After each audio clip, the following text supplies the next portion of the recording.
Welcome. It's another day of podcasts right here on Podcastmalawi. And this is the emergency meeting. This is the boardroom. The previous episode, did you see that comment? I'm depressed.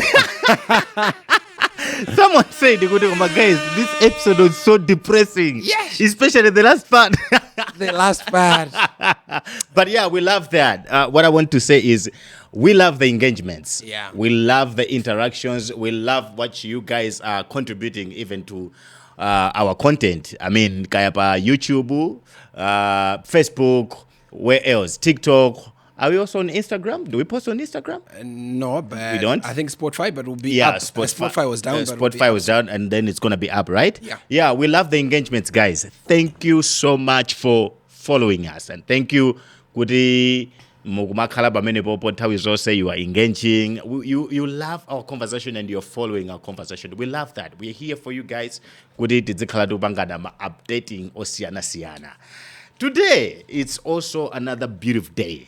And muno nane nagale kuti for such a long time we've been tima ndizi into zambiri model guest akudaba kuti muno tima ndizi into zambiri and anthu akhala matuza ino anthu amene adzibwera muziauza muzimva mbali yawo. And today, guys, we are so much honored in this boardroom that we have in this boardroom the president himself, the president of Malawi Engineering Institution.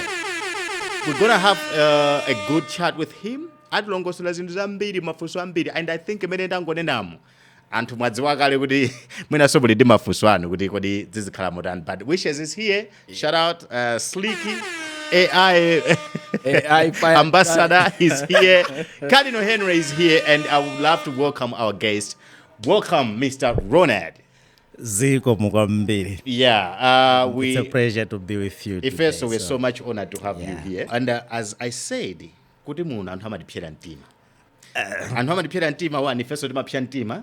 because this boardroom is here, addressing our generation doesn't talk about. Yeah. But if we created this platform, we know we'll come for these people. Will be holding them to account. So thank you so much for honoring our invite. Thank you so much. Actually, already my DNA ndikupyantima. In fact, frustrated mama pyantima. I will tell you many mabanga. No,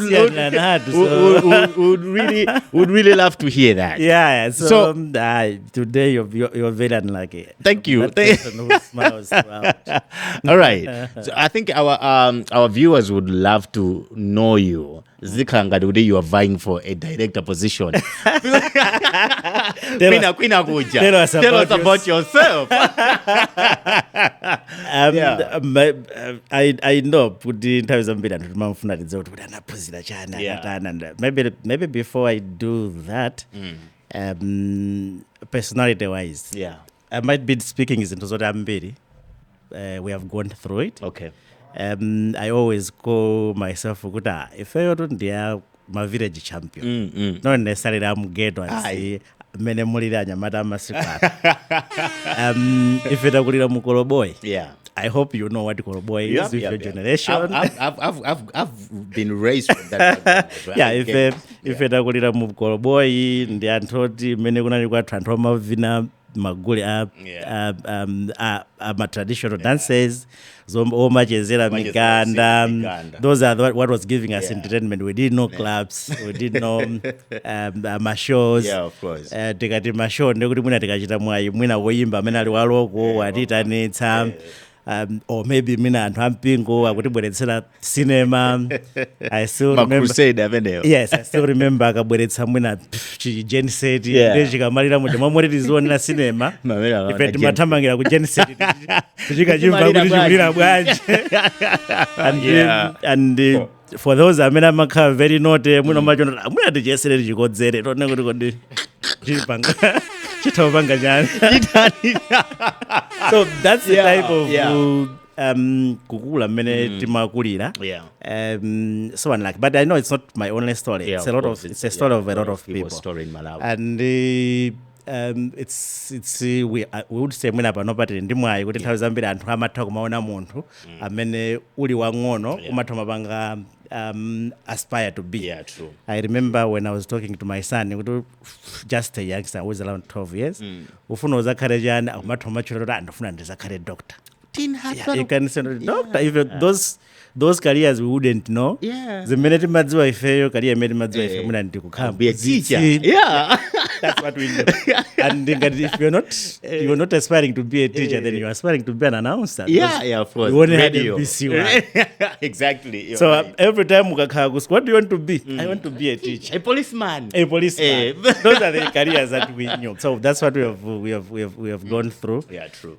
It took us even a minute nali ku secondary. Umati ku secondary kujoga konza bwino, and then the teacher starts loving you and say, okay, mendo kukonzera iweyo ndi college materials.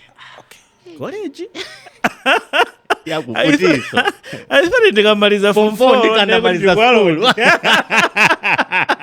Yeah. So Takula in that kind of Yeah. situation where you could do the future would have been broad. Yeah. And we were limited by what we know. Yeah. And that's the challenge. Limited by the knowledge. Exactly. We'll describe that as we No, go you're along. right. You're right. As you're sharing, I think I'm also recalling the Obvious. environment that I was growing up in. Yeah. With the only thing that I could see is Yes. my parents were teachers, primary school teachers. Just like my dad. There was a police station in Jabenabage, so the Yeah. police officer was a friend to my parents. Uh-huh. So if I'm not gonna be a teacher, Then, obviously maybe I'm gonna be a policeman. In fact, of course, when I was ndina bado chakumapeto kwambiri for time ene makolo atwaja makandi timakhala mbiri. Yeah. Timakhala. Yeah, That's why the notion jaona kuti wagona wafa waenda wapenga.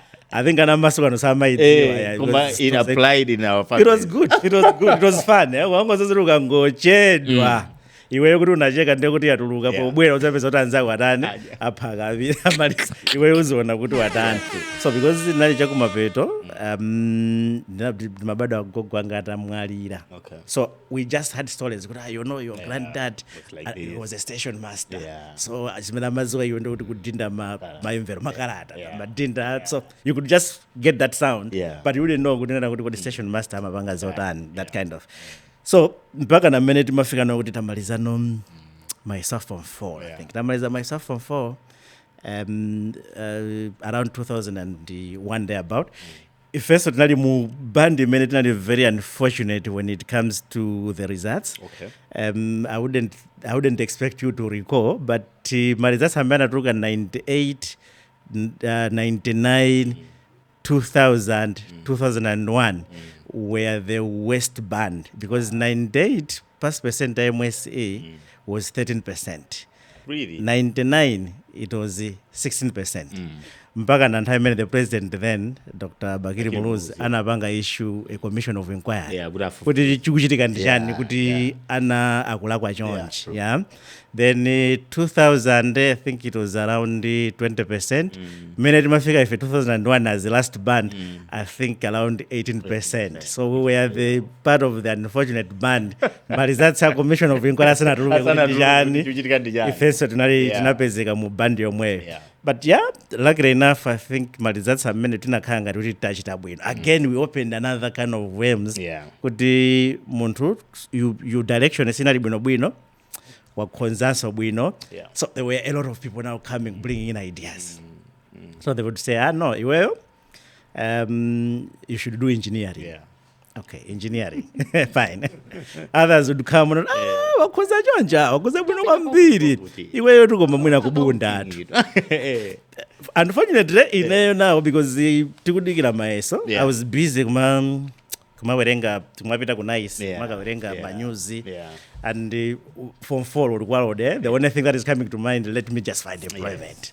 So ukamawerenga mojoga mwana mavacancies ambiri, what you would say is mavacancies amene afuna anthu business administration. At that time it was hot. So I think it was but then no one is telling you business administration. I mean, not consider you have done very good in sciences. unfortunately, I had done well in the sciences, and they say, no, not business administration. Kumene kukufunika masomo. Iweyo meno lilimu, kuchanko, pure sciences. Wina kubwera, iweyo, no kubunda. Iweyo, so all sorts of confusion. So when I went, that time again, we were writing entrance exams. We had applied for the entrance exams. The entrance exams, in my mind, is business administration. So it took a friend. He's still a friend up to now. I mean, anali komweko kale. Ali akumaliza chaka cha chiwiri apita chaka cha chitatu tukuchokera limodzi ku secondary ndi anabwera just to give a morale. Okay, now you've come kuti mudzalembe my interest. Let's see what do you want to do. Then he saw my form. And he saw kuti ndikuleka business administration. He said, what? No way, not you. What doing this? No way. Ubuno wake nice and engineer. So at least somebody that I could see. So I said, no, bwesa form imeneyo.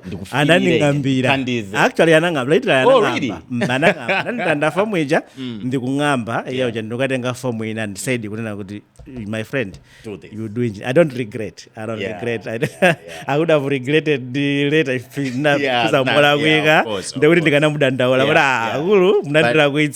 shout out to that friend. So he anandingambira kundipatsa form kuti you're doing engineering. So napanga feel and of course fortunately dina koza bwino kwambiri. I think I was among the first three. Tikatenga ma rating yapa from 4 to grab the first three ochita bwino nali nawo ngulu limenelo. That luck. Oh wow, nice. It's just luck anyway. Nice. So Diamond engineering in 2002 ndekuti imeneyo mpaka na 2007. We timalimbikiranso. In time imeneyo of course we were told kuti kuida wedi yonera kuti akuida inali wedi yopsha kubalira kusada kubalira ndio chakacho actually imapweteka kwambiri the first years kuina komwina umakhala kuti sopano mutu amba ukhazikika koma first years chifukwa choti mene makhalira kosi o mene makhalira kosi yanyina chifukwa cha science more evolved umatuka pita class muja ndikutuluka ngona kuti amuna sonamve. So that one was ringing a bell. My friend, you're going. You're going. If you don't work hard, you're going. But it's good that that comes so early because imakanga tikukuchangamutsa kuti uzitolere, you should work hard and that lives with you mpaka na ufike kumapeni. So tinalimbikiradi mpaka na kumaliza graduating. We graduated and I also graduated top of the class in 2007. That's nice. So because of that, we did a bwino and that's the goodness many ukakhala kuti background yako siri bwino kweni in terms of finances walimbikira wachita bwino umakhaso ndi opportunities amakhala ambiri. So immediately titamaliza sitina chedwe kwambiri, but as I saying we are coming from the background onena kuti anthu samakhoza kwambiri and the university sosimba tenga anthu ambiri, so we were still within that band yotukamaliza ma opportunities kuti amatawa ma contractors amachita kusaka kuti akupeza bwanji, then we were like kuti tinapeza zonse tapita kuboma, so aboma anatitenga kuti I think amene mwachita bwinono ayamba napo and sitinakhalenso kumene kwa nthawi yayitali within a year we find the chance kuti tinapeza kuti tapeza scholarship imene machedwa Bait Trust scholarship. It's one of the scholarship amene amatenga anthu amene achita bwino. Okay. So now fast forward, just fast forward after that, there's that scholarship that is to do a master's now. To do a master's. Okay. Now. Yes. Now you've done the master's. So I've done one master's because also I did the second master's. I also did another third master's. In short, the president here has 3 masters. 3 masters. I think we need a pay for that. 3 masters. Wow. Okay. No, what a background. So you've been an engineer from like 2007. Absolutely. I would say it's so, but for the first year being an engineer. It's a topic. It's a topic on its own. Okay. I may break now because the engineering is not only studying engineering. Okay. But once you have finished engineering, practice also counts. Counts. Chifukwa cha nature ya course yake. So I can just give you an example. But my president awira amene amachedwa to my engineers at US. Okay. Amapangidwa differentiate. There is one, Herbert Hoover. That one is an engineer. Okay. And then there is Jim Carter, which they say studied engineering. Okay. Now, that reminds me, there was a saga. Was it early this year? Kaya kumapeto kwa last year kudai. Anthu amene mumangozicha ine engineer. Yes. Ine engineer mwakuti Yes. musiye. Yes. Chifukwa ndi mlando. What happened? And not necessarily kuti it's a saga per se. Kungoti mwina anthu nosopano amene amazonera patali. Mwina amene amakhandi lack of knowledge. Amazaziona ngati ndi saga. But I believe those that were engineers, they knew exactly what we meant. So it's just explaining what they were saying. Amadziwa. Okay. Amadziwa kuti timasiyana amene tonse timapanga graduate kuti I've done engineering. Ndapanga graduate. Tikatuluka kunjaku ena they will maintain their name without using professional engineering. Okay. Because it's not peculiar to engineering yoka. Okay. My field ambiri. I can give you an example. Ngati mene lili accounting. Anthu amathu graduate bachelors in accounting. But to become an accountant is different. Oh yeah, true. Yeah. It's the same with philo. Okay. Yeah. Somebody can do bachelors in law. But to become a lawyer, it's different. Okay. So it's the same when so engineering. Okay. So chimene timafuna kupanga communicate pamene pajapo china chonena kuti we noted the institution noted kunena kuti anthu ena akapanga bachelors of engineering, but they haven't gone through the process ya professional engineering. Okay. Imene imapangisa kuti because this one is a process sanagwire ntchito engineer. And mene lili professional, it's not only kugwira ntchito, but ukagwira ntchitoyo, put it in this way, you should record zimene kupangazo. Ntchito mene kugwirayo uzithoba panga recording, kupanga izi, but not only recording, because chifukwa cha nature mene lili ya engineering, umayenera kuti uzipanga demonstrate kuti you are solving problems. So it's not that I'm working. But I'm solving problems. So you'll be writing down. Yes. I've solved in the 5 years that I've worked. Yes. Ndakumana ndizi mavuto awa ndipo ndimasolva chonchi. Ndikasolva chonchi izi ndizi zimene ndimaphunzirapo. So you keep on recording. Ndinapasidwa ntchito iyi, pogwira ntchito iyi planning, ifati makati planning ndimaganiza kuti nditopanga zotere. Koma ndili nkati mogwira ntchito muja ndakumana ndi mavuto osiyana. That's the nature of our job. Fati ndakumana ndi vuto ilili ndinasolva motere. Poyangana ndi ma principles ena ndena momwe ndingopita ambukuwa koma I've gone beyond what I learned in class. So ndasolva chonchi nawo posolva pacha ndaphunzirapo izizi. So that kind of narration mumapanga no submit ku what we call the engineering legislation council. Ndeimapanga assess zimene zichazo nkuona kuti zimene wapangazi malingana ndi malamulo athu ndekuti wapanga ndagozo ofunikira. Iweyo you qualify to be the professional engineer. Wow. So that's the process. So amene nachiruka pakati pa ndoti sinasolve vuto. This is just actually tikangokoza kamaiki kochoka basi. Tibweraso kumeneko kutero inu yonse mukwenera kubwera kwathuku kuti muzaonekere. Koma I'll come to there. Ndeko mandapangazina ka president. Mapopa mafuta kuchoka mjenga moto. Engineer Ngozo. And the president has lost. Problem imene masolva ndiyo tani. Timamtoyamba timakhani. But problem wa yuso. Kusowa kwa mafuta. Kusowa kwa mafuta. Kusowa ma filling station ama. No, tikamaliza mayamba ndefuso loyamba noti inu munaphunzirapo chani. Ili simpali yangu. Okay, so that's the process. In the process, there has to be a problem that has been that have come out. Into the work that you are doing. Yes, and you should innovate and solve it. And then you should learn from the problem. Yes. Okay, so you should document that and explain how you've gone. Okay. Wow. Yeah. I think it really makes sense. It really makes sense kuti there is that kind of process Structure. or structure Yeah. for someone to be like said kuti In an engineer. Okay. Yeah. So I think from what you're saying, so my question would be good. Is it only those who have gone through universities or also other people that are getting innovative ideas, solving problems? So they may not even document it. Do those guys qualify in a certain box? Now I'm thinking in that term. That's a good question. Yeah. Many really, because if we are to chiro iga magwirido. Yes. Ili ndi mlamulo lake. Ndiye timapanga moti tikutsata lamulolo limatipanga guide kunena kuti kodi process yake imatani. Moti as I'm saying unoti tili ndi council. Council yo ili ndi mandate yopanga register makategori osiyana.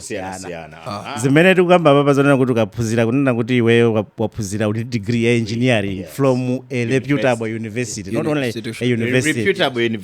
A reputable university imene the council will recognize because timayenera kupanga I'll come to that. Timayenera kupanga endorse syllabus ndi zina zote. So ukamaliza degree that one already qualifies you to register as a graduate engineer. So ndekuti iwe faito ndi paper limene wapanga grow through the university process takes you qualifies you to register in the class of a graduate engineer. Now a graduate engineer tikatenga ma fields that is like kuti intern. Kuti iwe ufuna kunena tikachifati kati intern ufuna tanthazo zote ufuna uyiphunzire ntchito. So yes. So tikamupanga register ngati graduate engineer the institution ili mandated kuti imampatsa munthu amene ali professional engineer ngati mentor wake. So iweyo you become a mentee kuti akapanga ment through that process mpaka na uyu mentor and amara not I think imene wapanga undergo process pitani nonso pano mukapange seat because assessment yonse imene amakapanga apopo amahamba kukakufunsa kaye mafunso zimene wane nazo zionekedi kuti ndi zako. Then akakufunsa mafunso amakulembetsanso ngati kamayeso wouldn't call it mayeso pese but an assessment. So amakulembetsanso ngati ka assessment ndo kalemba zonse zija ndekuti zimene wapanga demonstrate zija mafunso amene wayankhaja ndi ka assessment kacha. So the council now can put you into the register of kakuchotsa ku register ya graduate ija ngupitisa ku graduate ya profession. Now ngati sunapanga eno engineering. The question is now what if you haven't done engineering? That's my question by many. Imene yonso structure imatilolanso chifukwa ili ndi what we call ngati wapanga ngati degree tili ndi group inake timati technologists. So technologists is kuti someone who hasn't done engineering koma course yakeyo assessment itapangidwa assess ndi council ikuona kuti muli tima elements ta engineering. So this one hasn't done engineering. Is not an engineer koma wapanga study chinthu choti muli ma elements ta engineering. So that one according to malamulo limatipatsa kunena that one should be entered in the register of technologies. But what if somebody doesn't have a degree? That could also be another question. Uyu anapanga chujeni chifani something I think. So groups like those. So zimenezo zimakhanso ndi magrupu awa watambira pamwamba pali ndi magrupu ena tili ndi ina yake yoti to interest you because we have engineering technician and technician engineer. Zinthu zizosiyana. Engineering technician and technician engineer. Yes. Engineering technician technical college. Nditikupita umene. Engineering technician amakhala kuti wapanga sanapange degree koma wapanga diploma. Koma diploma ndi engineering. So ameneyo ndiye kuti akhala ndani akhala engineering technician. Pamene technician engineer amakhala wapanga diploma koma diploma ya technician. So you see this one is diploma in engineering, this is diploma ya technician. So this one will be technician engineer. Wow. Okay. So that kind of, so we even go down with the lamuloli kuti lola mpano kapanga register ku craftman. Craftman ndiye kuti munthu amene apozera zinthu ngati za plumbing. Welding, like that. So onsewa amene abwere ndithu abwera apange belong to this because if institution cholinga chake kweni ndikupanga regulate the way yake ndimene noti kupanga it's a sole authority to regulate the engineering profession. All right. You are the president. Yes. I think since last year, right? Yes, since September. I'll be clocking 1 year in September. In September. Yeah. You took from, I think, Engineer Alfonso Chikuni. Yes. Yeah. Yes. Why what is Malawi Engineering Institution and why is it in existence? Because mnamba longo sola, but I want us to understand in a broader way. Okay. Kodi mei ndichani? Anabwera kudzatani akutani ntchito yake ndichani? Inu as a president. Okay, mei decision yosangalatsa kwambiri. Okay. Kusangalatsa kwake ndikonena kuti, as I'm saying, the existence is enshrined in a law which we call MEI, or Malawi Engineering Institution Act. Okay. It's 2019 now, but precedingly there have been some acts that were there. But we, as of now, mandate yake kuchokera 2019. Okay, it was revised in 2019. Yes, that is why Engineer Alphonse, as you have spoken, the first president of May. May, okay. But there have been about Nkapanga Mej, not in the Poyamba, not in the Board of Engineers, not in Nkapanga Mej, the Malawi Institute of Engineers, Kuzika Pamodzi, and then in Act, Kutizimva na kuti chene chimene chikuchitika ndikani. So existence yake yoyamba ndimene kuchokera ku legislation. Legislation hiyo imachita kunena ziyazo tikudza khala dziko la Malawi. So actually ndio tikudza khala Malawi Engineering Institution. So choyamba yake ndi chimenechi. Now functionality, the first functionality imene mapanga according to the act ndimene manena kuti it's to be the sole authority for legislation of engineering and the engineering profession and allied disciplines in Malawi. Okay. So the sole authority for regulation of engineering and the engineering profession and allied disciplines in Malawi in the core function.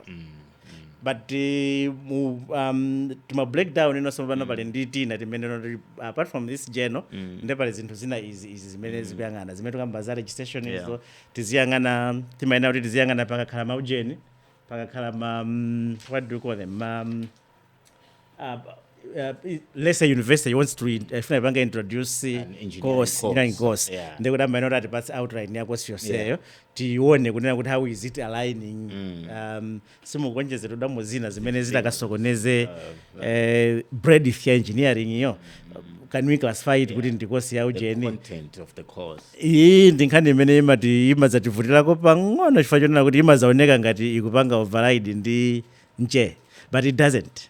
It's complementary. Yeah, I think it doesn't. Yeah, because if fail, because I think Nche will need the real technocrat. Absolutely. Yeah. So we always engage in the Nche. It's not necessarily that we override it. But the moment mungupanga accredit, we should have vetted this alignment. So the acting would use as many collaborate in the Anje. Could Anje Mapanga, you should give them the recommendation of the course Menekupangira. So meaning a course cannot just be introduced to engineering in Malawi without the institution having So over and above that, when there is an emergency, Menekupanga touch on issues of engineering, we are supposed to do an investigation. Okay. Yeah. Recently, I can tell an example. Recently, there is an issue that came up in Zomba. Zamponda Blage, we are conducting an investigation on that one. Actually, we have completed. Okay. We're just doing the final touches just to clean up, and we have to put it on the public. Yes, Kubalaga. Yeah. So as an institution, we should take an interest and find out why. Okay. Yeah. So it could be an afterthought, but it's in the mandate. Budgeting an emergency, a national emergency. Imene kupanga touch as engineering. Or is likely to touch on engineering issues. We should do an investigation. So that's one of them. But otherwise, the act has given us a mandate you to be the sole regulator, mandate you mabanga register my engineers, mandate you manga na syllabus, mandate you banga do the investigations.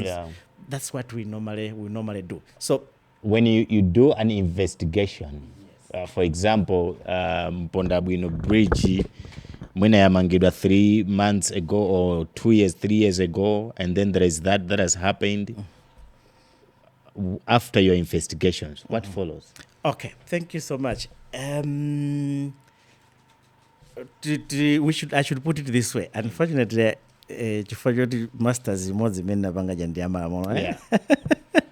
So I also have to be very clear on the alignment. Yes. Cholinga chimene timapangira investigation according to the law is to make recommendations. Okay. You get it, eh? Why am I saying this is because the recommendation is not a determination. Okay. That's a as of now. Yeah. It's a thing that probably maybe we might be looking at the act and see kuti titauka mphamvu zathu titakuzonjezera ngati mene zilili za ombudsman because as of now ifeyo tilibe determination powers tili ndi recommendation powers mulibe kunena kuti pakutero izi mupange zakuti. Okay. Are you fighting for that? At least if we had gone up to that level ndekuti kanakhala kuti mano aka institution akuoneka kuti okutwako, but over and above that chifukwa chonena kuti an engineer amene tanenera munja kuti tikamu engineer akafika poti ali pa professional level uyu tamucha engineer sizima zikatero amakhala kunena kuti nawo wapanga assume liability nchifukwa chake process je makhala yotalikirapo. Now liability imene imatanthauza zonena kuti ngati wapanga zinthu negligently he becomes either liable to the institution imene ampanga employee ija and atokhala ndi discipline akuyena ndi discipline ku institution. So tikamapanga ma investigation aja timafunikanso tiyang'ane kunena kuti how negligent was our member. So if our member was negligent, it means ifeyo would do the disciplinary part and the institution imene yalagwiridwa because of the negligence now can pursue the liability part. That is why ndifake ndikutenga debate imene napanga January chonena kuti munthu kuti achoke ku graduate engineer to become a professional engineer amene olumbira amene watenga oath.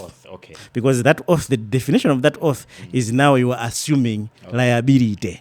Kuti iweyo ndekuti decision imene ukuyena upange a professional decision shouldn't be negligent. So tikapanga investigation timayangana so that kind of liability on the part of a man ampanga employee and fair discipline if you amakhala kuti he was negligent and he has broken the code of ethics for the institution. Have you mwina munthawi imene you've been a member to this, not as a president but just a member, have you come across an incident whereby you are investigating someone over a project and it happens unena kuti mwina or it's not a registered member as an engineer?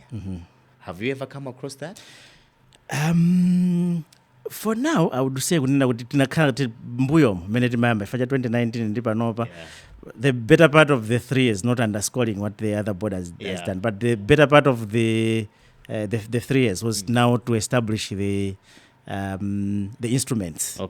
My instrument was nanga si ili ndi malamulo koma tukena kukhala ndi ma instruments amene azitithandiziranso kuti tipanga enforce bwanji. So I know within this series we have had cases zimene anthu amabwera because nthawi zina pali case ina imangotengera kuti inuyo munapanga employee engineer the engineer uja mwina simunamvani makugwitsana so mukubwera zamudandaulira kunena kuti engineer wakuti sana ndithandize zakuti can you do an investigation?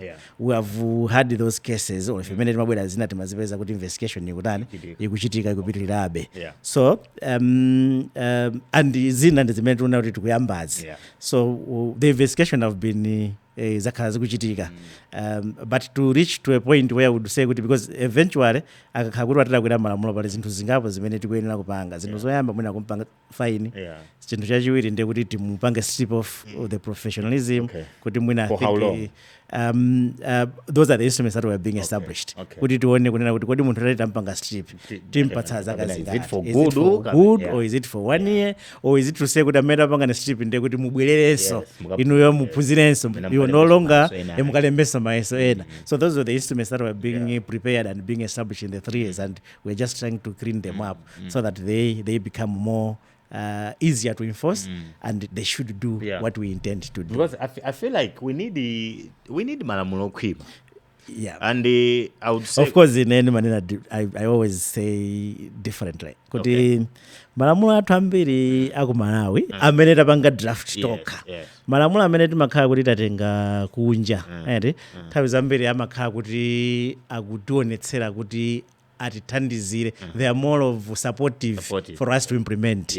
Malamulo ambiri amene timapanga ife timapanga focus in punishment. Okay. So malamulo athu ambiri tinagwetsera to punish someone instead of kuti tithandizire kuti zinthu zichitike mwenere. But is the helping part kuti zinthu zichitike mwenere helping?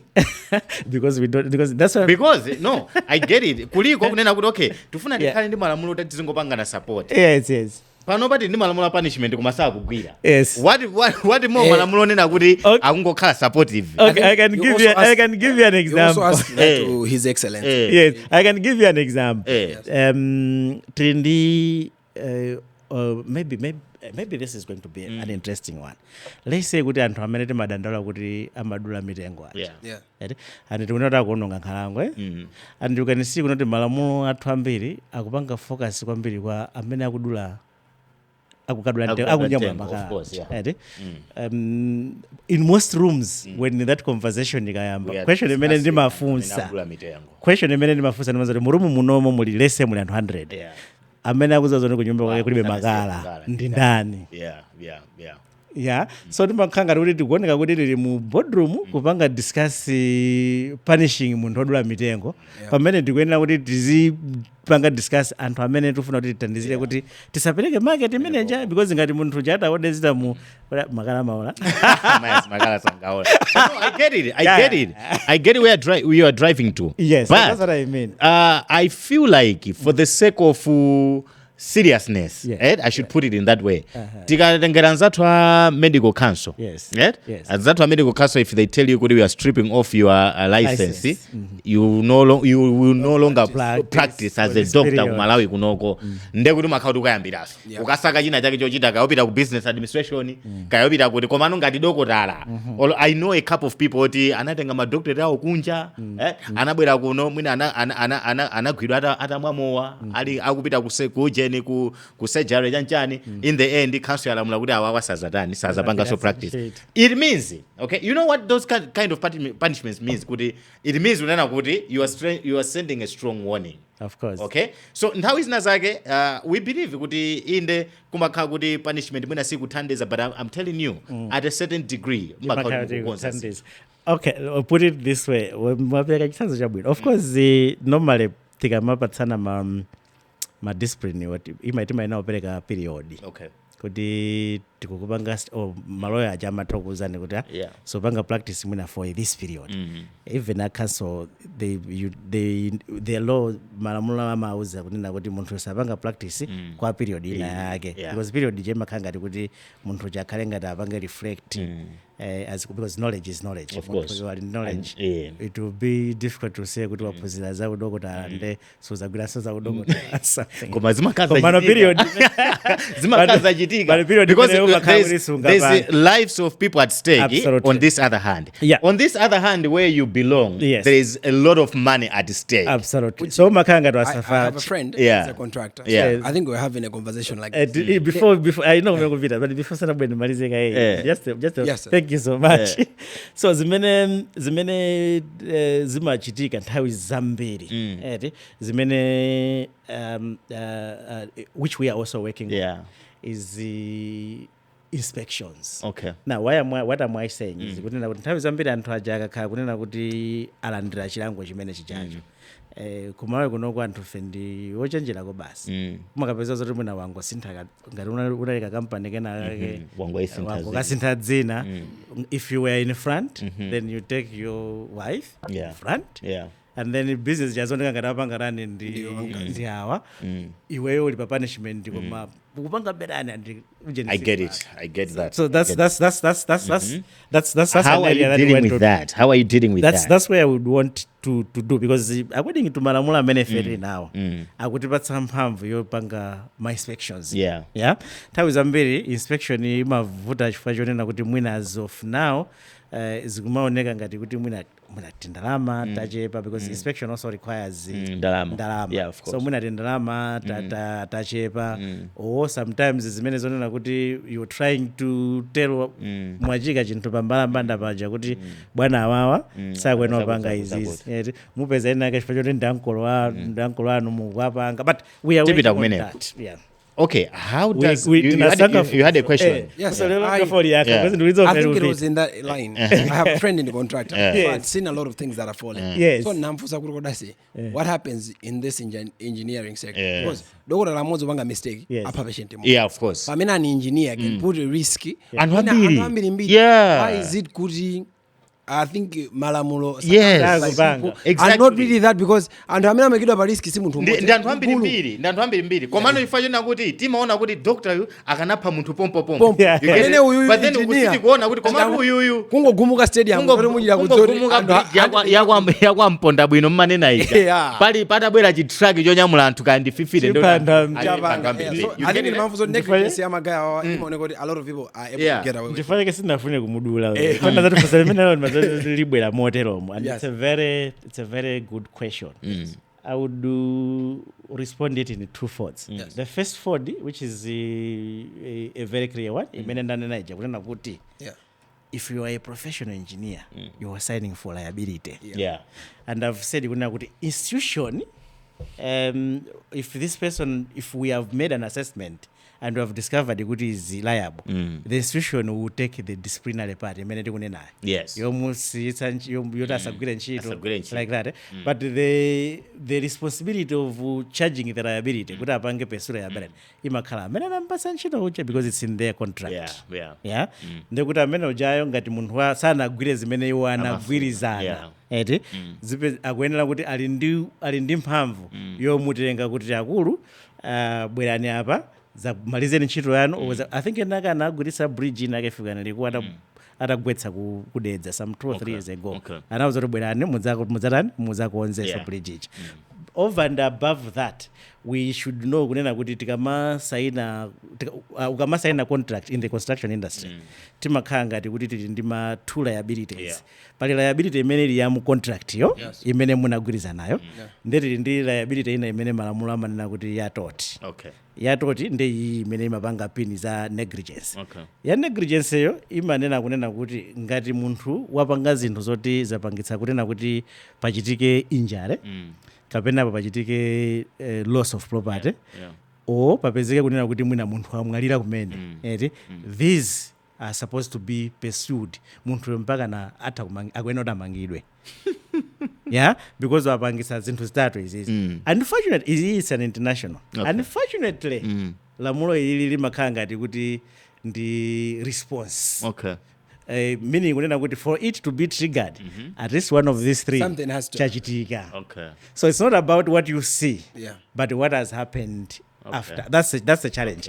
But you can already see what we see is supposed to be managed ku contract kucha. Sana pange zimene munagwiriza. Koma izi zino zikachitika ndi kuti wawa because this is the third part ali ndi ufulu even if you know kuti ndi mamali ndi ufulu ompanga follow kunena kuti munthu wapangisa zinthu zitatu izi. Now funso ndi limene ndifake ndimati ndi yankha in two folds. So that's one part. The second part is we should also understand the complexity many makhago kwa ife ntchito zimene makhaza engineering. Let's say maybe many political construction is just one of the works. Zipo zinthu zambiri zamagetsi zinjani za engineering zamadzi zipo zambiri. But ntchito imene vuto lake ndoti and that's the problem many we have been having mwina ku Malawi timayembekeza kunena kuti tikugwira in isolation. Tekati you can see kunena kuti pa project ndalama zikapezeka timayangana kuti amene wapeza ndalama timayangana wina professional. I'm trying to be timayangana wina amene wapeza ndalama pamene chinthu chichitika timakayangana wina timayiwala zonena kuti these people are supposed to integrate and work together one community. So chifukwa chake tikamakamba ngati zimene tiona kuti why amise wina ikupezeka zonoti kungogumuka. There are several explanations that one can make there. The first explanation would be kunena kuti kodi nse unapatsidwa ma resource okwanira because the engineer will always come and give you the estimate. Nse ndofuna 2 billion. and then in mukupanga available 500 million. Which You don't expect him to perform to his best. You perform to impress. Unfortunately kuti maengineer nthawi zina amakhala kuti zavutirapo tindalama chonjo, they will not stand by their professional ethics. They will say they will do what the clients want, and they make a profit. and they make profit. I was going to ask about that. Yeah. Okay. Of course, it's in the Maris. Yes. Okay. Yeah, pitizani. So zimene party imene ndi imene timakhala kuti tayiwala party ina imene imavuta ndionena kuti ine ndati ndikufunseni kunena kuti kodi chichewa cha maintenance ndicha Chichewa cha maintenance mwina kukonzanso. You see that, because kukonzanso it means that you are rehabilitating. That's not maintenance. That's Okay. not maintenance. Yeah. So kwathu kunoku, and it's not only in Malawi but in the region, we have failed to find the local way of maintenance, which means nthawi zambiri even tikamapanga ma planning timayiwalira. So ndi misewu, even if you look at the if you just dissect the budget at the moment, you find kunena kuti allocation imene timayika ku maintenance ndiyo chepa. Okay. Ndeti ndi misewu yonena kuti yakhala zaka zambiri zoti si mapangidwa maintain. Panopa kumangotsala sopano kuti kakagumuka ndikakungopita pansi, kakagumuka kupita pansi, and it's not only in the roads only. In every sector. Okay, so the project, problem, the project, maintenance, we the don't project maintain. imafuna maintenance. Every engineering aspect. Okay. Mukachipanga amachita kuzana kuti ichichi chitokhala 50 years. Let's say a dam. A dam is supposed to stay 50 years, but it doesn't mean that in 50 years you do nothing. Every 5 years you need to make an assessment. Maintain. Do an assessment, maintain. The moment mukangojisiya 50 years chikwana. So kwathu kuno timati tikakhandi project, what do you mean is kuti tikangomenya project timafuna chibuilding chatha ndrama zake tampasa Bas. tikamapanga maplani athu mabudget athu we're not even including forget maintenance. That makes sense. That's what is happening, and that's why you find a lot of projects. It's a good way to run away from some agent, but we will see. I want to understand May in the National Construction Industry Council. How are you guys working together? Are you? Yes, we are. Okay. Chifukwa chonena kuti if you look at the construction industry council, ikupanga regulate construction only. Pamene May, it's wider. If I'm to go to construction industry council, I will register a firm. Kufanya zibanga business ya construction. Kama mo business ya construction ame ya construction NCS yako zazonde for you to register a business as a construction tufuna tuone kuti mutimu yako muli engineer. Okay. So this engineer, for them to accept kunena kuti ambanga register kwena kakuti alimu abanga belong to profession. Okay. So we are more of a professional regulation while they are targeting the construction. So if we go beyond, because even the manufacturing industry, if it of course, since it's like wide. Absolutely. Yeah. So we work together, and nthawi zambiri and challenge imene timakhala nayo yambiri imakhala imene yonena kuti anthu timaona andinamaona ngati kuti NCIC ndemei. Because the NCIC kupanga za construction then ndekuti imene ndekuti nde engineering institution. No. Because the institution is for regulation of the profession. If film ikapanga mess up as it is now, if you do the discipline of the engineer who was there. Okay. NCIC will do the discipline of the film. The film, okay. So ndekuti iwajaga mapanga kuti film isazagwire sonchita. If ndekuti okay engineer uyu because amene iyi ali ndi professional liability. So NCIC will look at the business, the construction business aspect. How ethical are you in the construction business? If we look at the profession. Okay.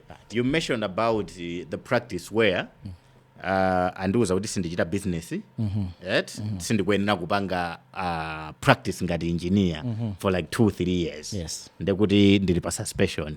Now I'm taking my wife or my brother to put them in front. But at the end of the day when the company has a business I will have my impact in it. Ndipo anthu aja akamaka apanga china chake asidalira kuti uncle ajatu ngakhale anachosa but still ali momwemo ndetingoyina business the technical know how and all that it is ngatenga kwandane kwangu because still at the end of the day this person who is suspended is still contributing how do you make sure kunena kuti if someone is suspended he's fully suspended, he's not even contributing to any of the project, because what made him to be suspended was cheopa china chake chimene iyeyo analakwisa as an individual. Okay, yeah, that's very true. Nchifukwa chake ndiunena kunena kuti ndasiyanisa ziwirizi, kuti NCIC wa akuyang'ana business. Kumene koko ku business iko, it's possible kuti as of now, it's possible kunena kuti ine nalembetsa company dzina langa ndi mwina I'm not an engineer, but I've registered through one engineer. Then the company yanga japanga Mista. And it has been registered. Then I take my wife, ndukapanga register dzina lina with probably maybe a different engineer. Okay. Ndukupeza zono the company japanga the register and I'm appearing to be on the background. That possibility is there. But if you are registering as a professional, ngati kwa ife, it's you. Including even ku NCIC ukapanga register ngati consulting engineer. It will not, it's not transferable. Okay. If they register engineer Ronald Gundamtengo trading as a consulting firm yakuti kwa Dagale consulting firm, it means if they deregister kwa Dagale consulting firm, in the principle they are deregistering engineer Ronald Gundamtengo. So no one can do business under that name until I save my discipline period, I pay my fine, and suffice the conditions that have been set for me to be back in business. So that's kind of the difference.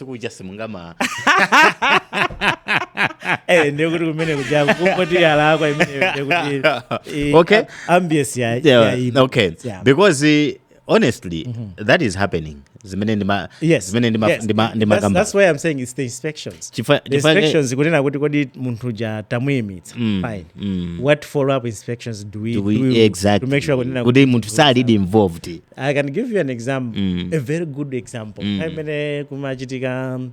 Kuna chitika makeses a cascade. The most affected industry was the construction. Of course. And the company ambiri ya construction NCIC ana abanga deregister on the pretext of makeses a cascade. But 2-3 years later, my company ambiri anabwera supermarket on a different name, but using probably same the people. Partner. Yeah. And banga register kupeza company tukoma ndiyo mweija tukoma kuma kanga dzina limene tuka pa trading as ndra mowewa. But it's just a question of kunena kuti how are the systems interlinked. Zoka ndikunena zazona kuti tikumagwira masails.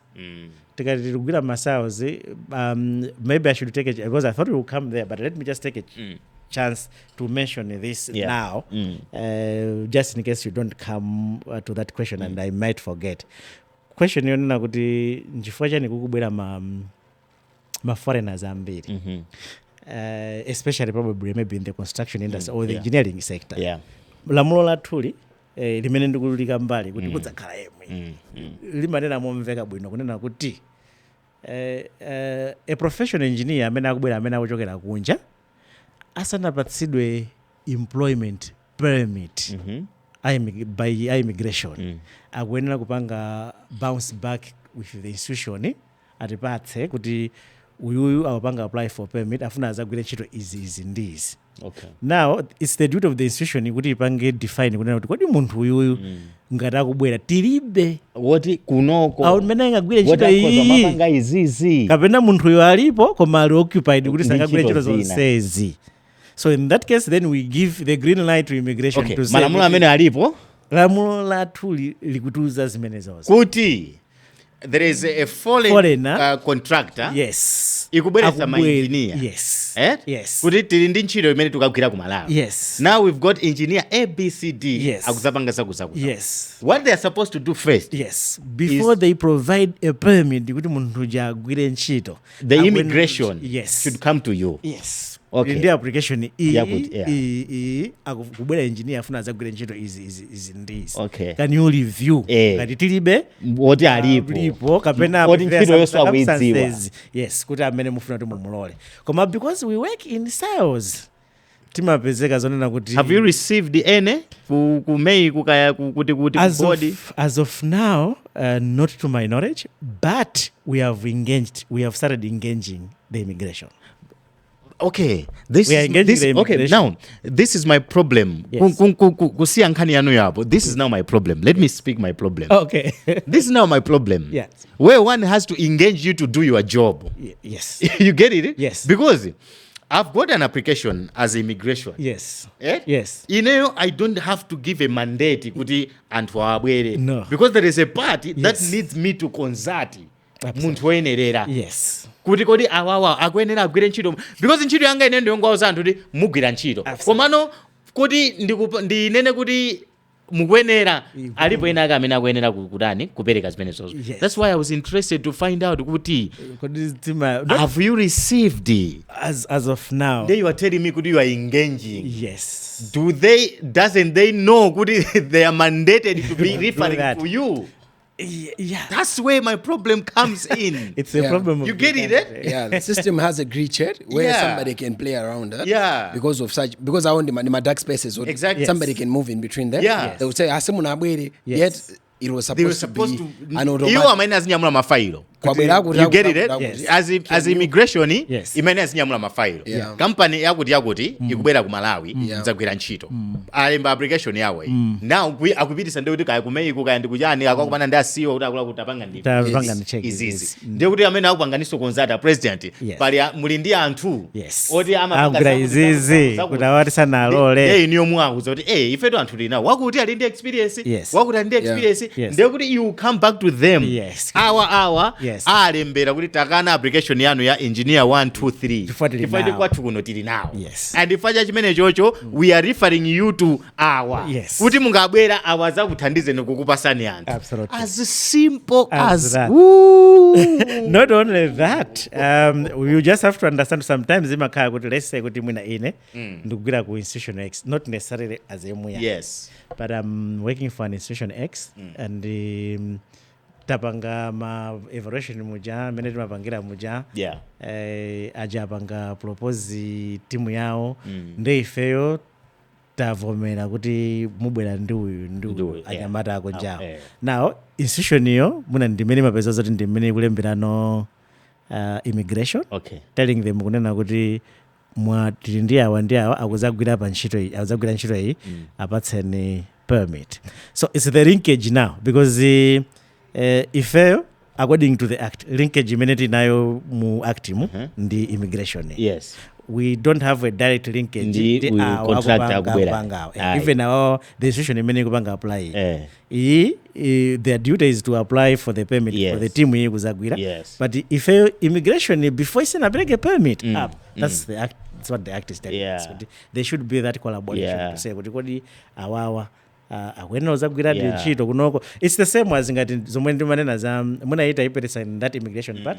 It's the same ngati mene ili yanje mene ndinamona the act is very clear on that to say kunena kuti nje isanapanga credit an engineering course. Yeah. Has to come to you. Absolutely. Yeah. Absolutely. So apart basically kuti timapeza zonena kuti tili masayos. It's quite unfortunate. So I feel like our it's very it's supposed to be prominent. Yes. Koma, it has not been given the authority. Yes. As he said, they don't have an endorsement power, but they can just have Recommendations. My recommendations. Yeah. So I think that's the crippling of their office. But at the end of the day, if it are blamable, of course. But at the same time, their powers don't allow them to go beyond a certain scope. No, but the act allows you. Of course, yes. So what is supposed to be done is kuti inuyo mukambirane no ndia immigration. Yes. Ndi walongosolera. Yes. To come together and tell each other kuti tipanga chonchi. Ikuduza kuti timaina tizitere. But recently we've not been doing that. So tikulakwa because we have to be open. Yeah. And because what you are trying to do is this is uchitika kuma engineering kokai. No. There are a lot of other organizations that brings in experts in Malawi. Yes. That are in the field. We already have experts. Yeah. You get it, eh? Yeah. And it means kuti ntchito zimene amalawi anakagwira akubwera antena zikupita kwa anthu ena kuti akagwira.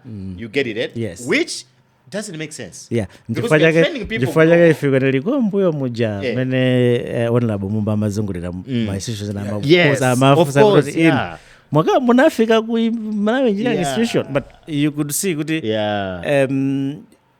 is going to a company, but someone here gave a permit. Yeah. Okay, this now is going out to MRA.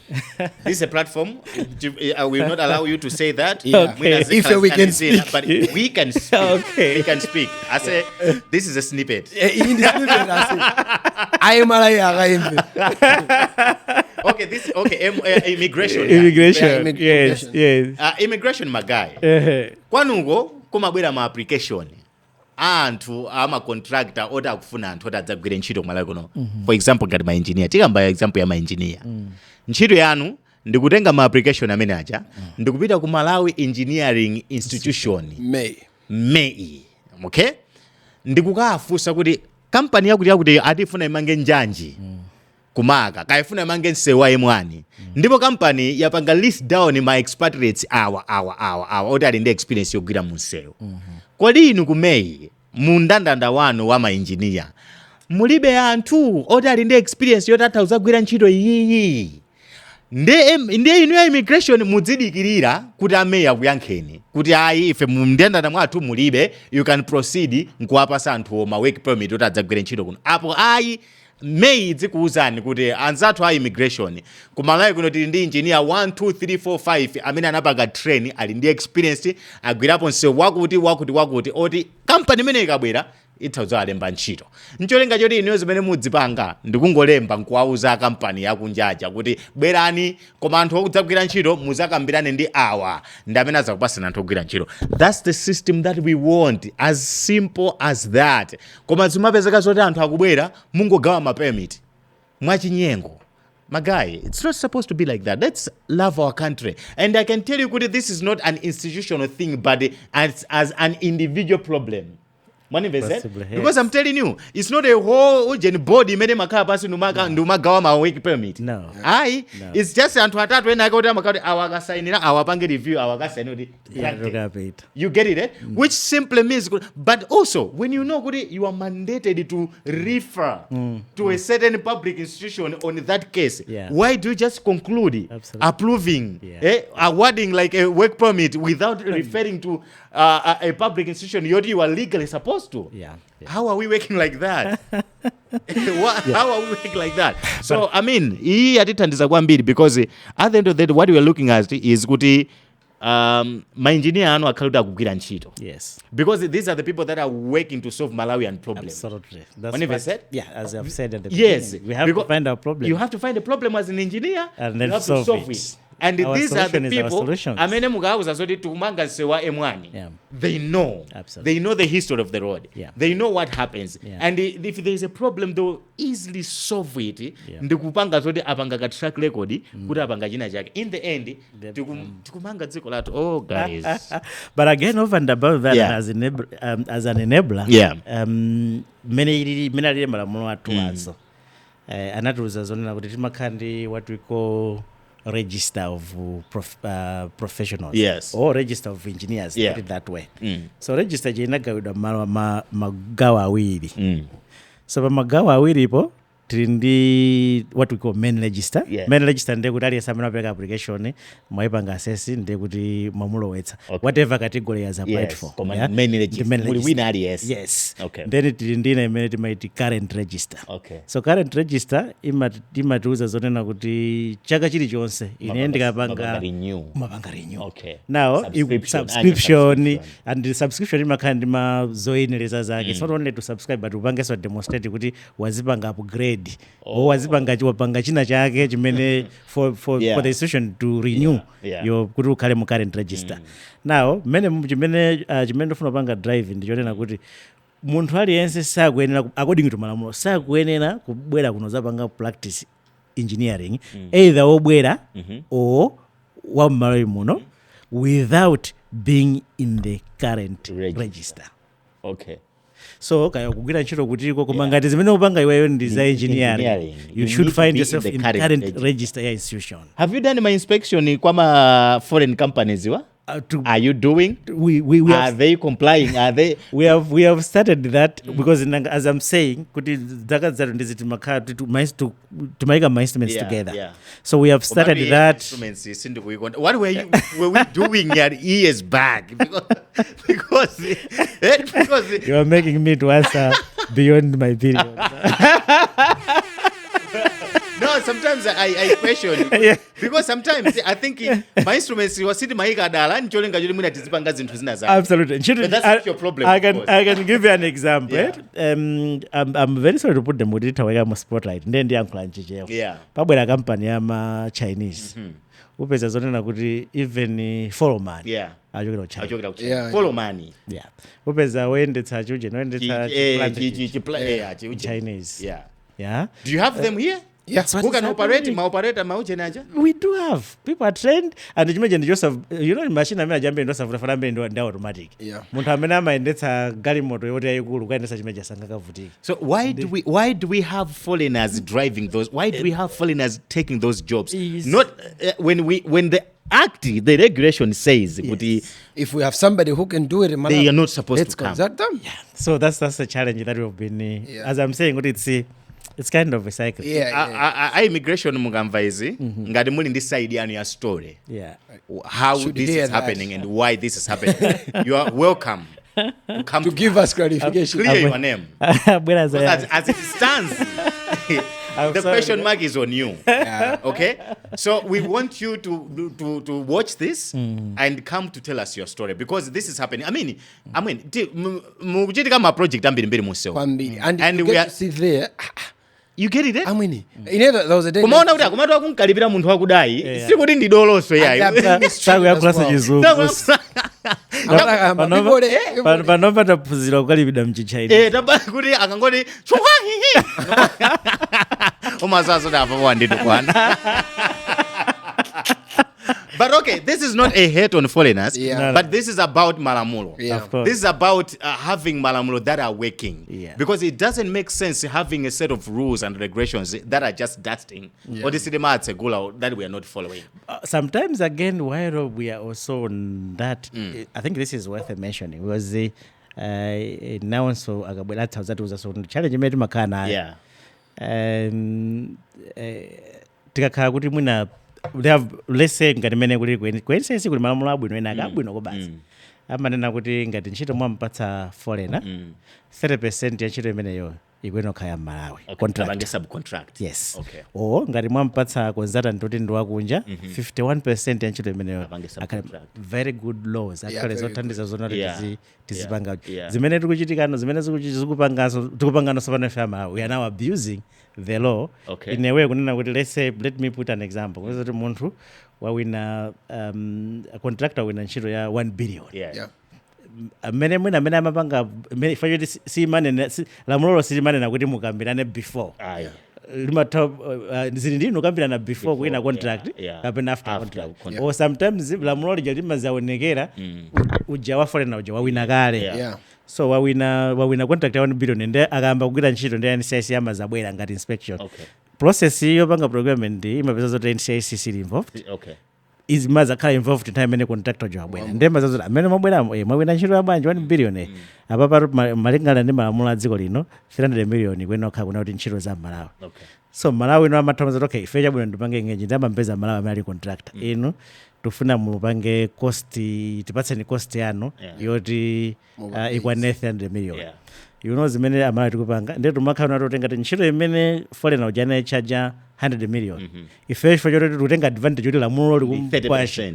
tikuzapeza ntchito imene ife tofuna kuti tigwire pa timcharge 300 million.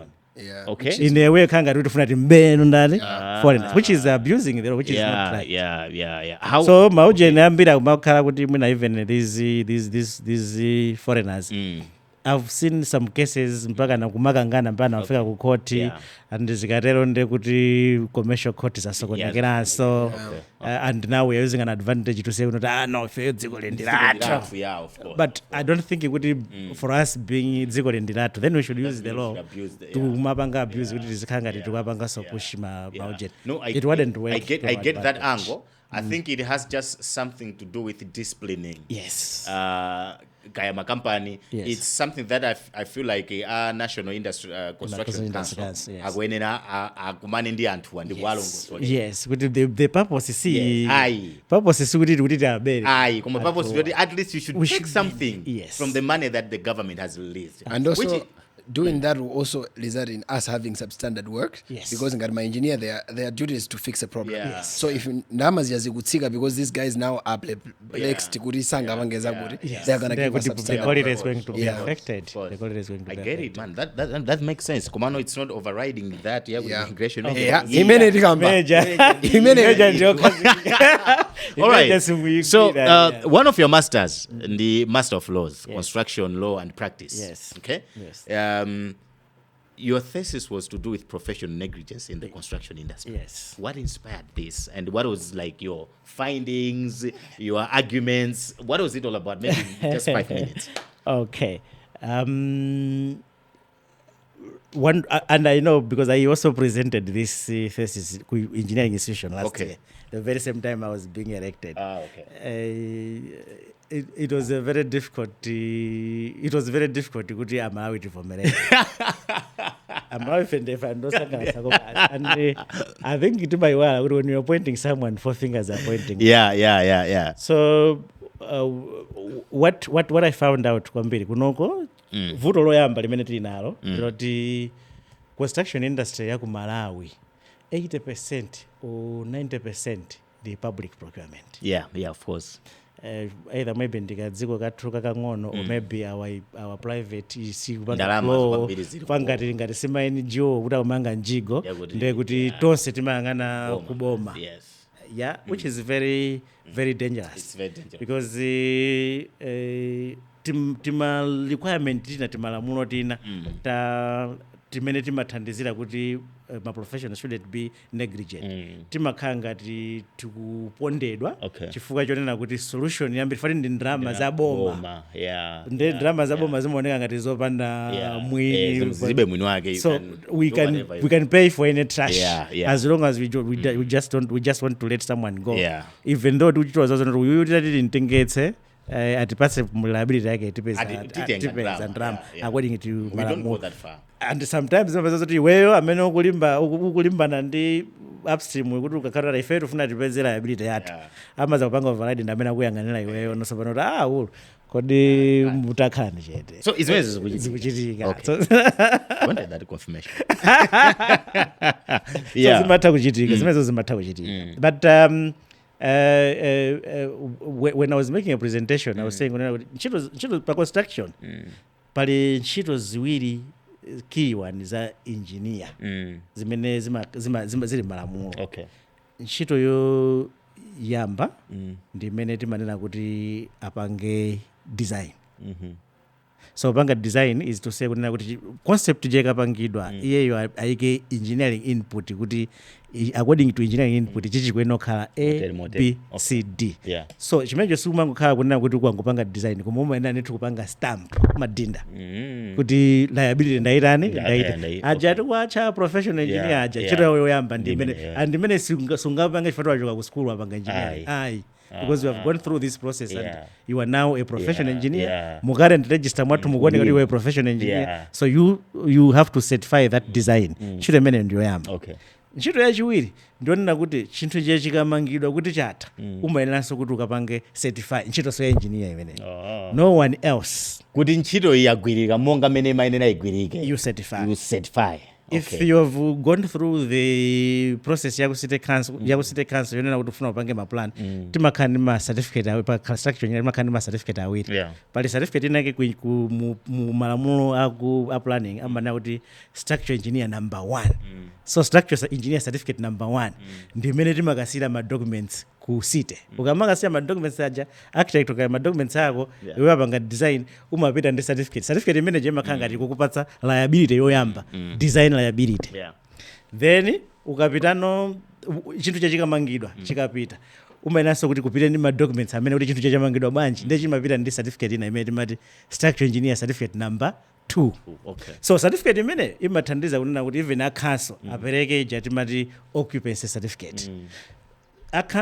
ma councils sakuyenera opereka certificate to occupy the building ngati certificate sinatuluke so yachiwirija so makhanga kuti ukupereka kuti ineyo ndikuvomereza kuti liability aichichi ndikuatenga kuzoza chizitachitika zijatunena zizoti chinthu chachagwa amakakusaka chifukwa cha certificate amene akakusake kuti unapanga zoyenerera did you inspect the right thing because if unapanga certify zinthu zolakwika ndekuti anthu amene ajawo ngati avula opangidwa property you are liable to it kuti upange upereke so I was in that one I was trying to look at kuti malamulo athu akulimba bwanji pa maujeni ameneyo ndapezako zinthu zingapo zosangalatsa kwambiri pali lamulo linake ndilakalekale la 1968 imene timati limitation act limene lolo ndikukhulupirira kuti mwina panopanza athu amalamulo aliwonanso kuti alikonze chifukwa choti likanalibe ndi ma elements akale komabe zinthu zina zimene zili mmene mamo zimayenera kuti it's still applicable one of the thing ndionena kuti ukachimaliza ngati pamene patapanga certify imene ndikunena yomalizira uli ndi mwayi wa 6 years mumalamulomo kuti 6 years wina wake ngati waona china chake abwere and you become liable despite kuti contract yanu ikunena kuti chani malamulo ili kunena kuti 6 years wina wake abwere after 6 years ngati sanabwere then you go free so you can after 6 years you can say 6 years inadutsa but lifespan ya chinthu kwenena ikhale whether the lifespan is ndiyaitali bwanji but 6 years ndiyoti because sungamadikira lifespan kuti iwe ukhale free from liabilities but within 6 years umakhala kuti they can come with a liability koma zamseke kuti ndi lamulo lapa kanthawi lofunika kulionanso kuti kodi applicability ndiyotani challenge ndiona kuti chifukwa chonena kuti azamseke kuti chifukwa chonena kuti procurement yambiri imene limawe munomu ndi public procurement anthu siti kumasumirana zinthu zonse zikachitika ndi zamboma basi zamponda bwino zitoti zithonkha kuti lawi zizi tingotereza tandama we don't koma in the countries zimene kuti there is more of private companies doing the investment chako ndi chako you have value for money yes so you tell someone no bwerani dzandikonzereni apa at your cost because I paid for it but you haven't done it so that's the challenge that I've been having so I wanted to communicate to that kuti negligence ilipo malamulo athu alipo abwino olimba bwino komanso at least timapanga bolo ena akomono amene amapangisa kuti malamulo athu adzilimba kwambiri komano mwina siti kuuzana pena pake siti kumauzana zoona koma tiziuzana zoona and one of the area imene ikumativuta kwambiri nso mwina ndiona kuti zonsezi amene amakaena opanga safa kwambiri ndi wa insurance but the question is how is the industry utilizing the insurance platforms because the insurer yonse fana asatapanga insure akwena dziwe kuti what is the consequence that I showing kuti uyu atati liability yake yampeza wakayisiya ku insurance how covered are we so those kind of areas those are the areas that I was covering in brief pakatipa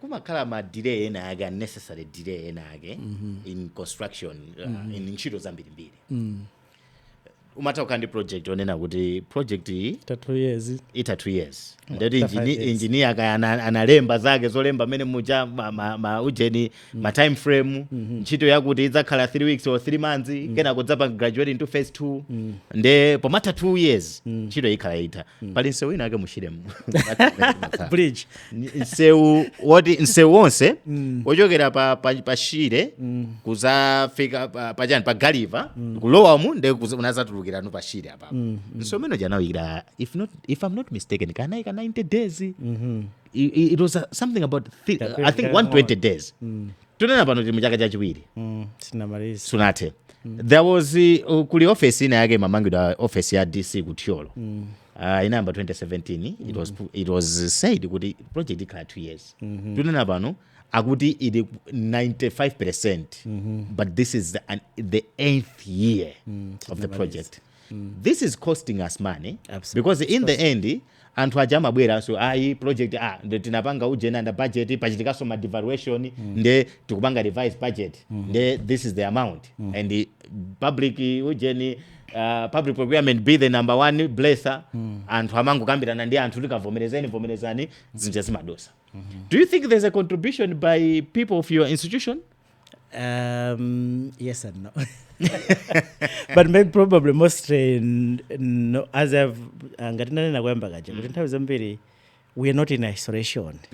Yeah, and the contract mukamayamba mumagwirizana adi kuti contract ndi ya period and mumasainana mukamasayinana ndi kuti zimene mwagwirizana inu mwavomera kuti ntchito ndiyigwira period mwina wake siwakhutisi wavomera nthawi zina chinthu choyamba chimambira pamene kuti chinthu choyamba nthawi zina makhala kuti mwina amene amayipanga ntchito ija kuti itokha 4 months mwina anapanga assumptions ake anapanga olakwika because nthawi zambiri mwina zomwe zacho we don't have sophisticated software that we normally use kuti tipatse period yoyenerera ngati imene amapangira anzathu. So nthawi zina mwina umatengera kuti experience kuti ntchito ina tinagwirako period iyi mwina tipange iyi, that's one. Nthawi zina anthu amangotengera kuno tatofuna timalize ntchito iyi because budget kubwera zisankho so madetermina ndoyika period nthawi zina samakhala pinned to ntchito iyi koma other factors otisakugwirizana. So amapezana manje namene afuna kuti azitipanga guide kunoti ntchito iyi tigwira period pamene mwina simaina muipatse period ndotiramba lakwitsapo panga plan nawo uyusa amene ausaina ifonyo ndawina chicontract ndanga ndingwabira mabiro kwasasinoti siteka asaina. But they have signed the contract. The contract says kunena kuti if you have signed, you have agreed with the terms, you have to do within the terms. Of course. Nde chinthu choyamba contract chemakhala ndi zinthu ziwiri ngati kuchedwetsa wachititsa ndi mwino wa client nde kuti contractor mukuyenda kumpanga compensate ndi nthawi ngati kuchedwetsa wachedwetsa ndi contractor client amayenera kuti apange leverage ndalama from the contractor which is it's also debatable. It's account number one. I always say that it's layer that way whereby contractor it's not always. Much of it is the government or the client giving money to them. Now then tikumapezeka nthawi zinaza kuti tikayiyamba no contract ja pali tizinthu tina timene timatha kupezeka zonena kuti mwina simunati ganizire takupezani omwina pamene mapanga mariski simumatiwerengera so things could be ngati zimene mwanenazo kunena kuti mwina let's say cement wasowa we have had cases kuti cement wasowa we have had cases kunena kuti mwina mafuta asowa so timene tijaro ndekuti nthawi period imene mafuta anasowa aja ipezeka kuti yasokoneza period. For my contract ena pali ma contract mwina zamisa it's a little bit straightforward but there are some other contracts zoti mwina pali zinthu zina zoti mukuyena kuti muyitanitse so kunja kuti zibwere so period imene mukuyitanitsa kunja ija do you have forex transportation ikuyenda bwanji tinkhondonso ngati tinkhondo pano pati mangu anga na Ukraine no pali tinkhondo tinati kuchitika ku Syria kuja timene timapezeka kugafu kuja kumene timasokonezanso movement ya zinthu panopa not now panopa we have even gone to Mozambique. Mozambique is also disrupting flow ya zinthu zimene zimene so period imene jayo ndi kuti contractor will always come and say look here there are these things let's start negotiating because you can always a contract despite kunena kuti mumaloka koma nonkatimu imakupatsani mpata kuti muzipanga negotiate ndiye pali chinyama chinano chimene mwane naino yona kuti upeze kuona kuti contractor wagwira ntchito so akagwira ntchito amakupasa kuti ntchito imene ndagwira iyi ndi ya ndalama izi koma ndi mmene mwambira uzungulira kuti ndamumve osaoneka koma ndi mmene mwambira uzungulira so contractor amafika pena kuti ndi munthu nayenso so maybe but there's a certain element that I would also want to share mwina tikumakamba zomene zonena kuti tufuna zinthu tizipanga tokha whatever it is but challenge that we have also come to realize ndiyoti let's say ma contractors athu equipment ikumativuta so equipment ikumativuta mbuyomu tinali ndi a vibrant plant vehicle high organization. Of course. It's vibrant now. No, it's not vibrant. It's just there. Okay. It's just there. But if it's vibrant, it makes available equipment to the locals. So sometimes umapezeka zona kuti ntchito mampatsa loko koma walibe equipment. So ngati sakukapeza ku malo kumene angapeze mwantengo wabwino kandi zitomverera amakapeza zonora akabwerekabe kwa foreigner imwe uja amene tikunena kuti sifuna agwire ntchito. So in principle it means akugwirabe ndi yemwe. That's another challenge. The other challenge is maiko anza athu ena amakhala ndi what is called the construction banks. So construction banks is meant kuti izipanga support ma locals kuti azitha mapanga access ma loans and financing. Pamene munthu amene apanga zako for construction imakhala ndi heavy investment requirement. Mukakamuyika pa queue imodzi imene imakhala ya commercial bank inaliyonse at these interest rates imapezeka zonena kuti akukalimbana ndi ma loan sharks. Nda makapezeka zonena kuti wakayamba kuigwira ntchito ija wangulandira advance amulanda kumana bwera ndalama kuja ayima zisaka ina. Or sometimes I think if you know it ma construction companies ambiri kwathu kunoko tinaphatikiza ndi they are more of sole ownership. Bene kunena kuti ineyo za kunyumba kwanga ndi business ya construction ndi zimodzi. Ndezi kumapezeka zona kuti mwina one payment kuti anthu ambiri simatha kuzigwira ndi kuti tathamanga kale tufuna tikanjoye nyonjo minister of enjoyment. So tathamanga takanjoya. By the time we are coming back we don't have funds, we are getting funds again from the loan sharks. But maybe titakhala kuti tili ndi possibility of the construction bank kuti zikhala kuti kupanga limit kupanga. I think there could be it could be another enabling environment, just like maybe NIF is doing with agriculture. We should also find a similar initiative that should be assisting construction company. And I know NIF my interest rates are way lower than my rates in the bank. So if we can have a similar initiative for construction, I believe we can grow the local construction industry, and it can also improve quality on that. Which I think just explains unena kuti vuto la delay siyambali moza. Ndi vuto losonkherana. For you think that you zimene ndinazo kuti equipment alibe ukapanga haya the situation imene yaboma mwina capacity mwina yabwerekesa zimene inazo nawo akapanga haya kuti ndeti tose timadikirana pa queue. So we cannot dispute the fact that there is a kind of ujeni ka ujeni konena kuti zija zoti kongo kambira ra uncle muzingomenya ma delaying tactics ingotha budget ujeni iye kenako chaka chamali muzangomenya ka revision kenakake. We can't also dispute that. We use the legal part of me. Evidence. Imene yavuta kali mangitsa kulake sina chule zina. So that's the question, do you have evidence? But anyway, I get it. There are several factors. There are several factors. We don't have to chase as one factor. Tizipezeka bekuti ina ikutani kubwera mbuyo. But it's a question of looking at the industry at large and what sort of things that we can do to make it kuti ipange grow. As I've said, mbuyo makampani amene analipo mbuyo before liberalization sanachitike kwambiri amene amakhala either we had the more equipment at VVHO, I don't know, or maybe amakhala kuti company ikayamba amapanga di focus kuti agure machinery.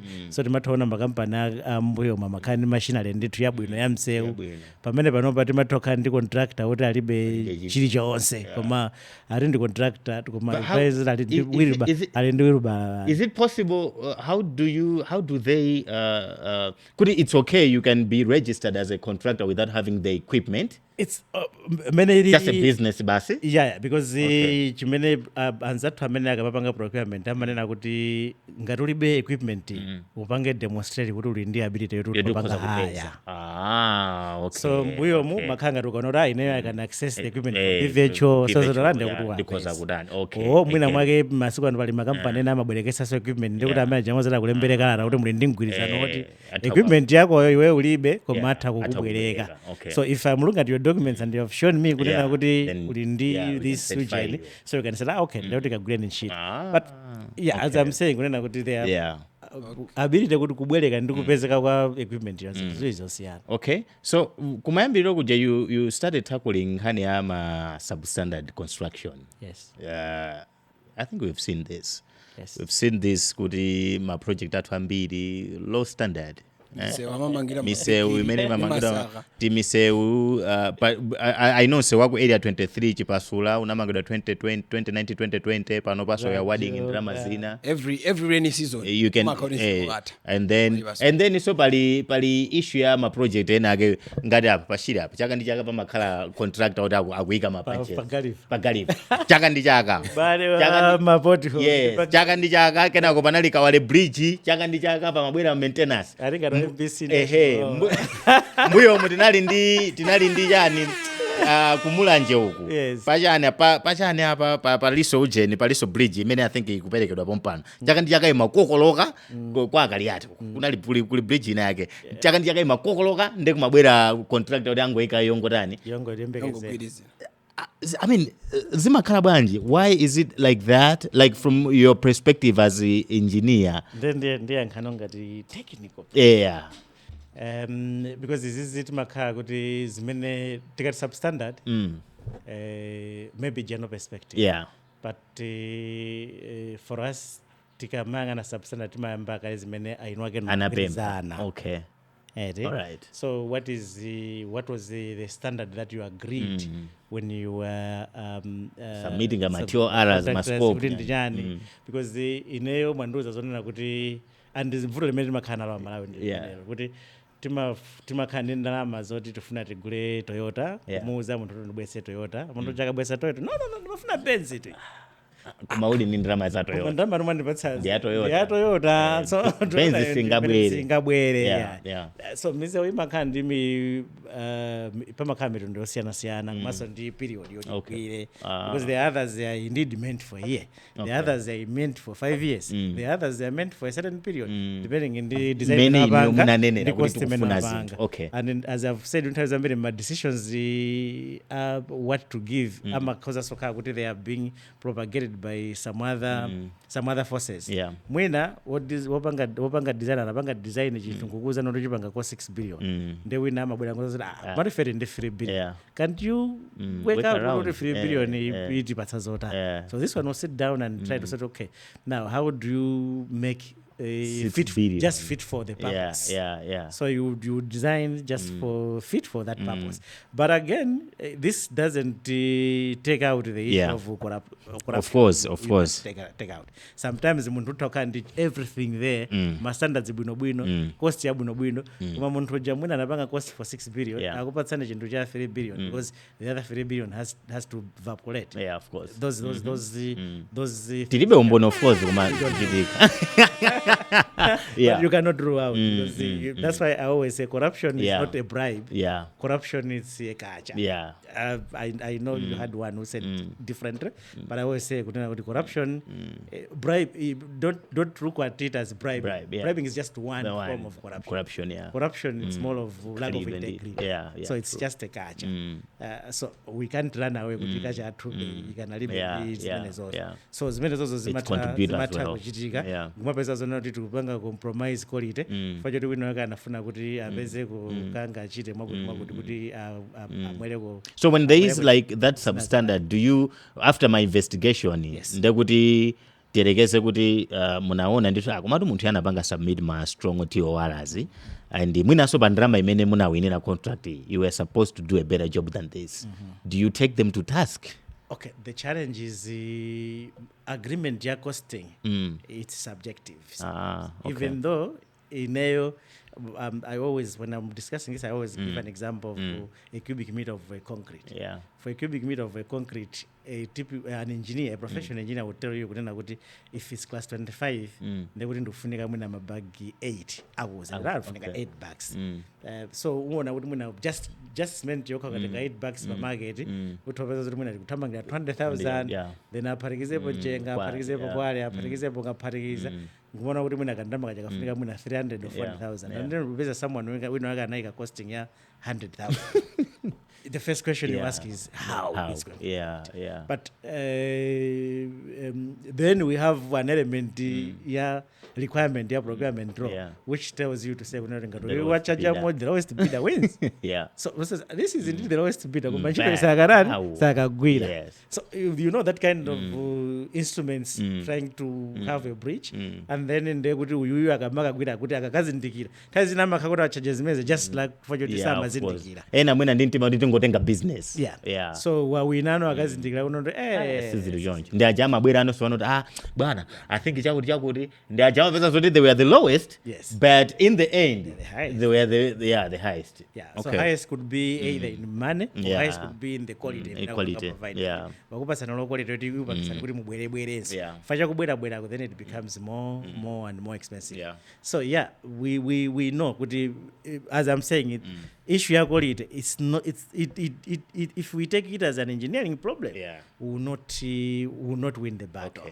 The very same way if we take it within the problem we will not win the battle. So if you could it's the engineers tizakanika chifukwa chonena kuti tizaone ma decisions amene amapangika kuti mpaka nakuti panabwera ndama zingati timapanga kuti titani nthawi zina mwina mungopa chifukwa chonena kuti 16 September yandikira such as something you never know. I'm not saying it might happen. Most of the times ngati yakuti the 3 or not like that.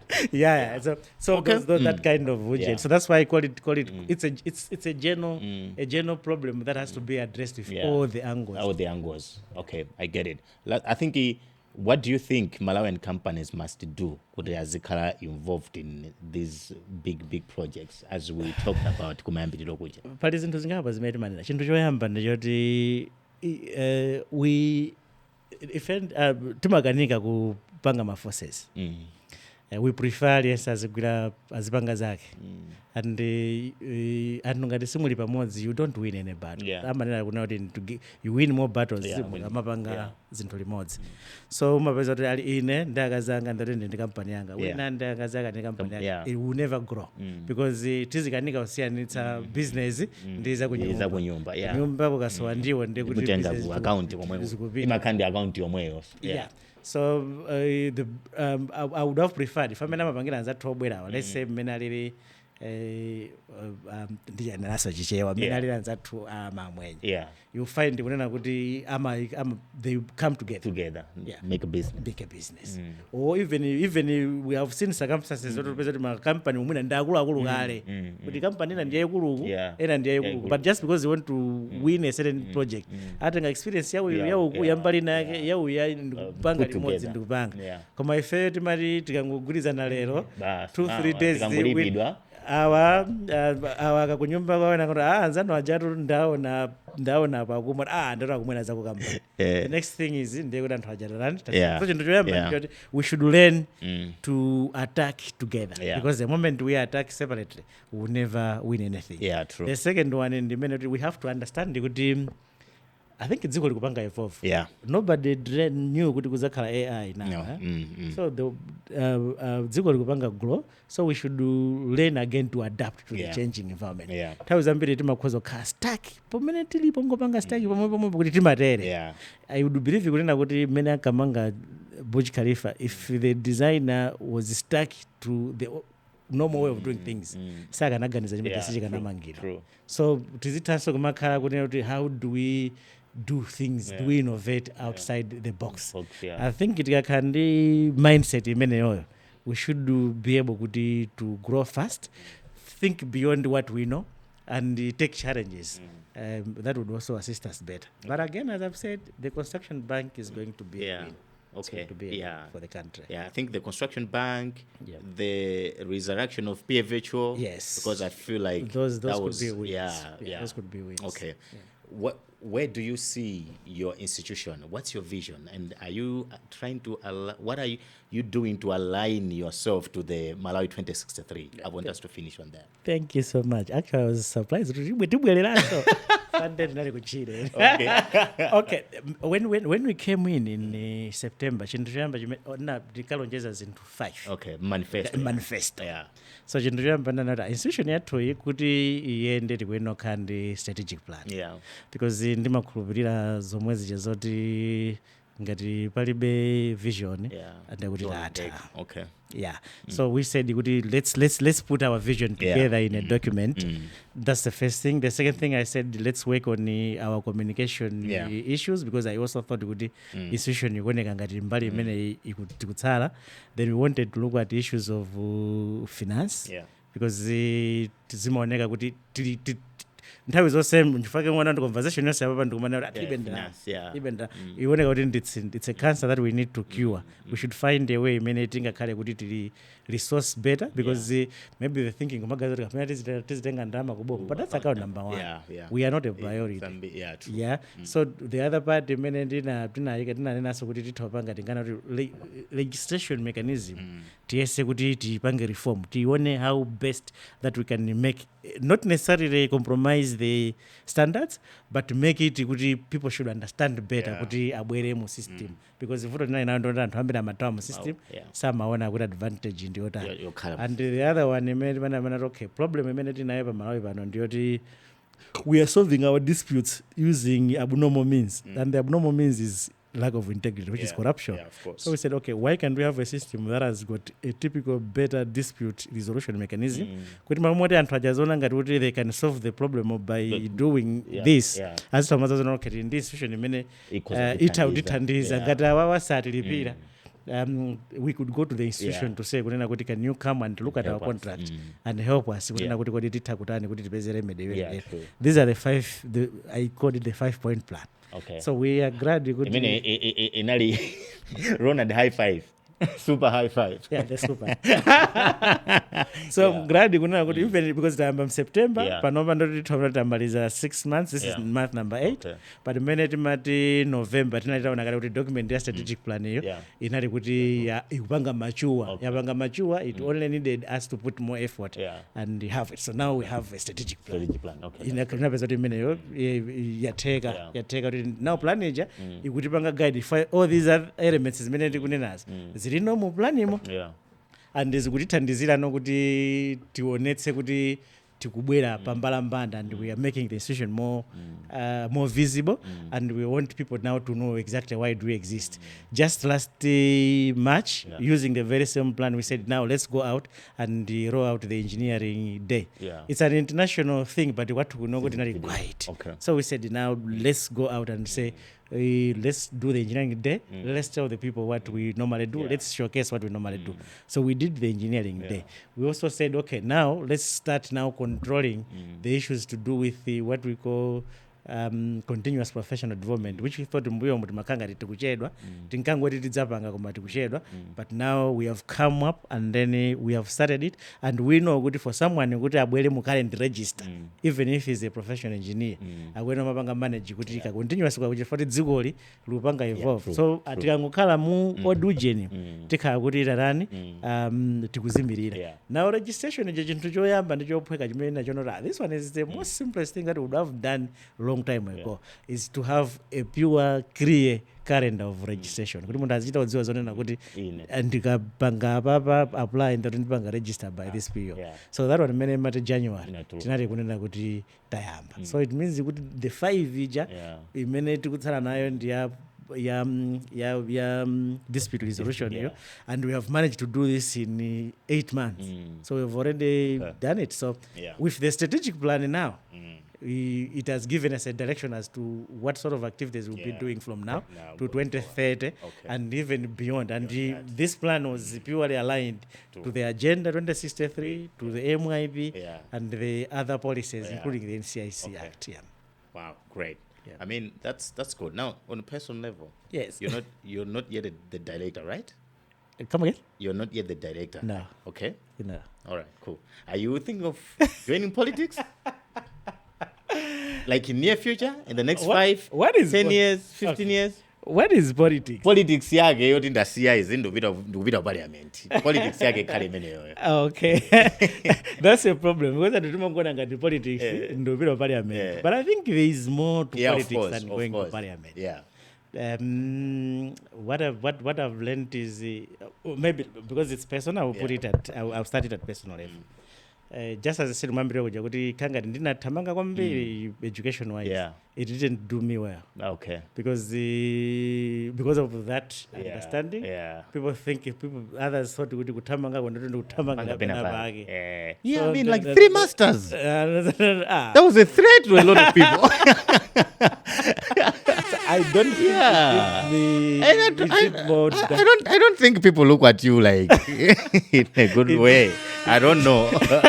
I think it did more damage than good. But as I've said, those are the things that I also normally do. I frustrated.